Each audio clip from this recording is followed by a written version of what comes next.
What's going on, everyone? It's a Week 12 props edition with the Hitman. I'm Jason Cooper, your host. Cannot wait to get into things today. Quick reminder before we get started here. Drop your questions in the chat. We don't have too many plays today, just one. But part of the show is the audience. And the best way to make the show and get the most out of the show is to drop your questions in the chat. Hitman, quickly, before we get into things, how are you feeling about the news that Burrow is officially out? Because we talked to... Yeah, hate it. You don't even got to ask no more. Hate it. Shit. All right, because shit bet on the Bengals. I don't think it was that bad of a market entry. We talked a little bit about it on the Hammer Daily on Thursday, I think. You bet on the Bengals, but that stuff happens. I'm going to give a little bit more time for people to funnel in. As we wait here, just want to quickly remind you guys about our forward progress Thanksgiving schedule. I'll pull it up on screen here. Tuesday, we're going to do things a little bit differently. George, Rob, and Sumo will be doing their best bet show, breaking down the entire board for Sunday. Then on Wednesday, we're going to do a Thanksgiving extravaganza, breaking down every single Thursday game. And when I say breaking down, I'm talking about in-depth. We're going to talk props, break down each game individually. That's Rob, George, and Austin. Plus, at the end of the show, we're going to have a couple of guests come through and share their props. 5 p.m. Eastern time on Wednesday. Thursday night, we'll have a watch along, 8 p.m. Eastern. George and Alex will be there. Yes, Moretto will be there. I know a lot of people were asking. Yes, he'll be there. And then finally, on Friday, Black Friday, going to be a fun one. Myself, Rob, and George will be live at 2:45 p.m. Eastern. So, yeah, pulling it up on screen so you guys know. Should be a fun one. All right. Feel like we've given enough time for people to funnel in him, man. Before we get into things, first of all, Vegas Golden Knights, sure. I didn't know you were a Vegas Golden Knights fan. I lived in Vegas. I went to a game. I needed something to wear. That's how the origin of this shirt came. All right. Makes perfect sense. I feel like we've given enough time for people to funnel in here. Let's get right into things. Game you want to talk about is aforementioned Patriots-Bengals game. Yeah, what do you got here? Yeah, so we only got one play for the show. There's so much. There's not enough lines out right now. There's just a lot of injury stuff going on right now with a lot of teams. But we're going to go to receiving props on this game. And we're going to go to Stefon Diggs. And we're going to play the over receiving yards on Stefon Diggs, 55.5, minus 114. Last week, Diggs had an 89% route rate, which was only the second time this year he's even been over 80%. Like, this was by a decent bit one of his top two games as far as route rate is concerned. And I think something that's like not been talked about enough with Diggs is like how actually efficient he has been.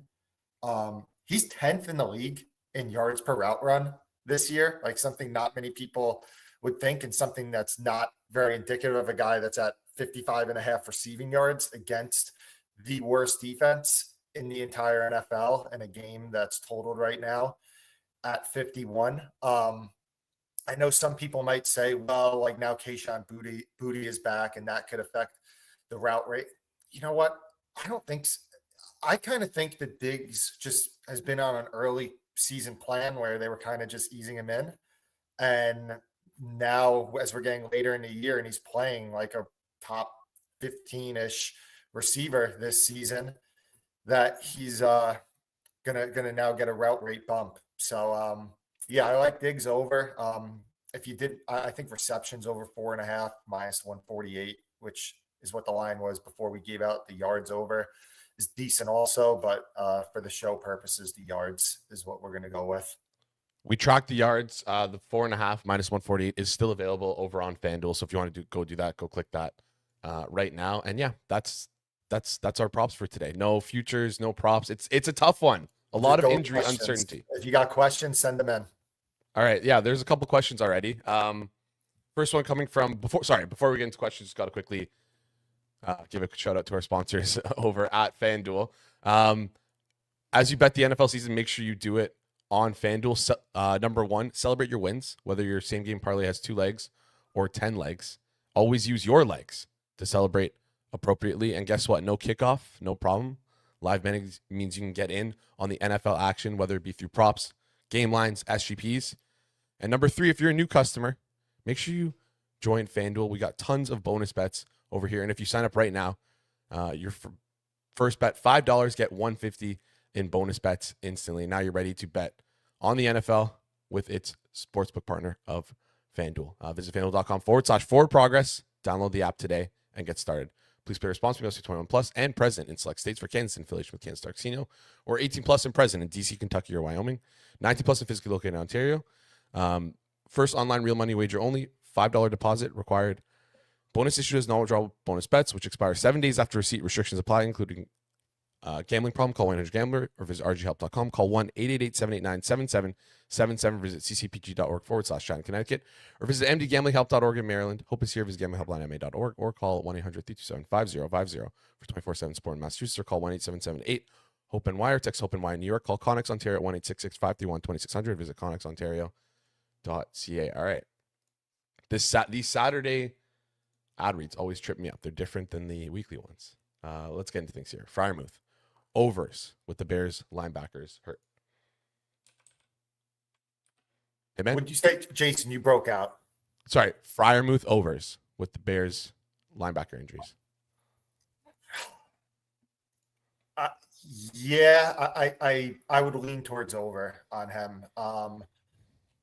I have a tough time anytime I see Darnell Washington with such a higher line than Pat Freiermuth, because I think as like just a pure receiver and target earner, Freiermuth is better. But a lot of times it just comes down to the route rates, and Pittsburgh's been very inconsistent with their route rates with this year with their tight ends. But I think Freiermuth's probably at the lowest that he should really ever be at. So yeah, I would go. I would lean over. All right. Next question coming in about the Bengals Patriots game. Just the the spread on the game. Are you surprised it's not moved. 8? It moved. I mean, the +7 I bet is a shit bet. So it moved. I wouldn't be stunned if it moved a little more, to be honest. I wouldn't be stunned if it closed 8.5.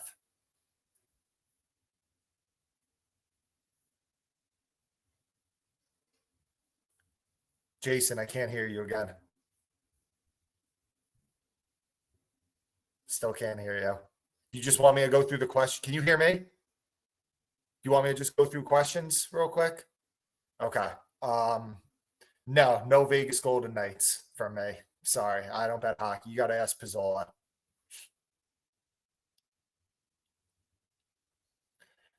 You know, when you asked the question, I thought, like, I might like that. I personally bet some Dallas 3.5 this week, and I've upgraded them a lot in like the last week. But I did the unabated sim, and somehow I came out to like 100-1 on that. So I cannot endorse it, even though subjectively I didn't think it was bad when you asked it.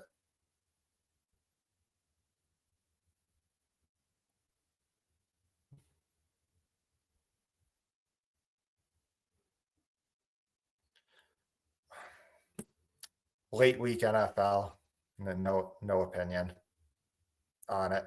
I didn't bet anything with that game. Yeah, I mean, just Freiermuth in general would lean towards his overs.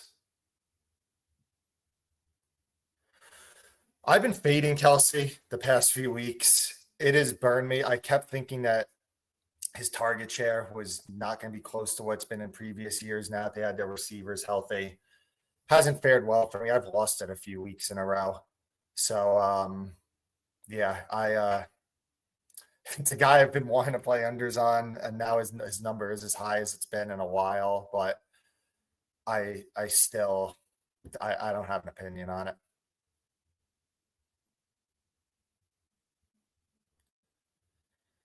Gun to head Minnesota. I've lost so much money on them this year. I'm done. McCarthy sucks. Panthers to win the division. Let me see what I make that. I've been down on the Panthers all year, and I looked at my fare, and I have 5-1 on it. So Guess it has value. It has value. It's not a. It's funny because subjectively, I kind of like the Cowboys one, and that doesn't have value on my numbers, and I didn't like the Panthers one, and that one has a little bit of value. So yeah, I make it a little shorter than the price you mentioned.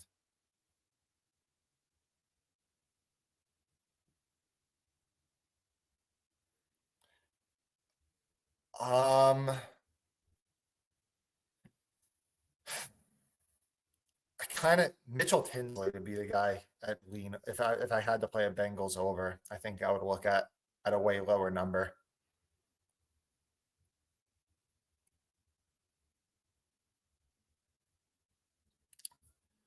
I haven't bet anything with Titans receivers.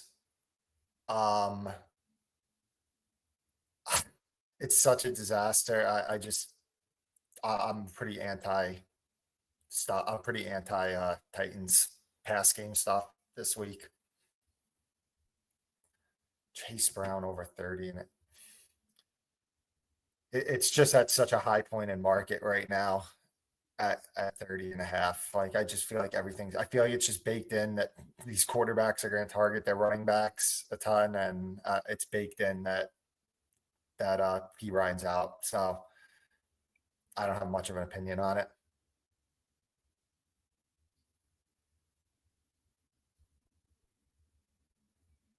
Let me know when we're good, Jason, and I'll. Okay. All right. Thanks everyone for listening. I don't know if you guys could hear Jason's audio, but thanks for tuning in, and we'll see you in the next one.